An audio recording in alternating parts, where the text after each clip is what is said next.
Hello dear students, आइए जल्दी से समझते हैं रिसर्च मेथोडोलॉजी में क्या होता है सैंपल। बहुत ही इजी एग्जांपल के साथ मैं इसको आप लोगों को समझाती हूँ।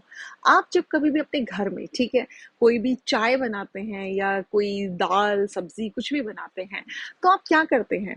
उसको टेस्ट करने के लिए आप उसमें से एक स्पून लेते हैं, उसको टेस्ट करते हैं और आपको आइडिया लग जाता है कि दाल में या सब्जी में नमक कम ज़्यादा है या नहीं, उसका मिर्च ठीक है, उसका फ्लेवर कैसा है, मसाले ठीक हैं क्या, है ना। एक स्पून से आप पूरी की पूरी दाल का पता लगा लेते हैं। इसी को बोला जाता है सैंपल। जो पूरी की पूरी दाल है, उसको रिसर्च की जो टर्मिनोलॉजी है उसमें बोला जाता है पॉपुलेशन। एंड उसमें से आपने जो एक स्पून चख ली, उसे बोला जाता है सैंपल। यानी उस पूरी पॉपुलेशन की स्टडी करने की जरूरत नहीं है आपको कि पूरी दाल खा के ही आपको पता चलेगा कि दाल का टेस्ट कैसा था। उसमें से एक स्पून खाने पे भी आपको पता चल गया कि दाल का टेस्ट कैसा था। इसी तरह से रिसर्च मेथोडोलॉजी में ऐसा जरूरी नहीं है पॉपुलेशन का मतलब सिर्फ इंसानों की बात हो रही है, ऑब्जेक्ट्स भी हो सकते हैं।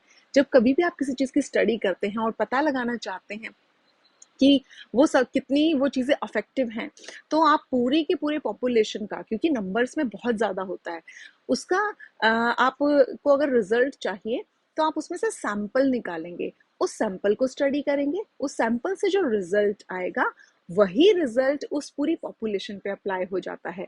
जैसे मैंने अभी आपको एग्जांपल दिया दाल का, दाल में से एक सैंपल निकाला, एक स्पून चम्मच चखी, आपको पता चला कि नमक कम था दाल में, तो आपने और नमक ऐड कर दिया, तो रिजल्ट क्या निकला था कि दाल में नमक कम था, यानी पूरी पॉपुलेशन में नमक कम था।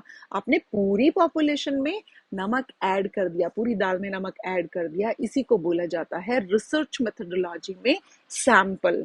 इसी तरह से लेते हैं सैंपल। पूरी की पूरी पॉपुलेशन का स्टडी करने की आपको जरूरत नहीं है।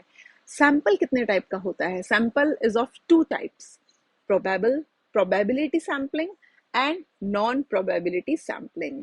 इसके बारे में हम पढ़ेंगे अपने नेक्स्ट वीडियो में। Please do like, subscribe and share my YouTube channel shaping minds Meenu if you really found my videos informative. Thank you.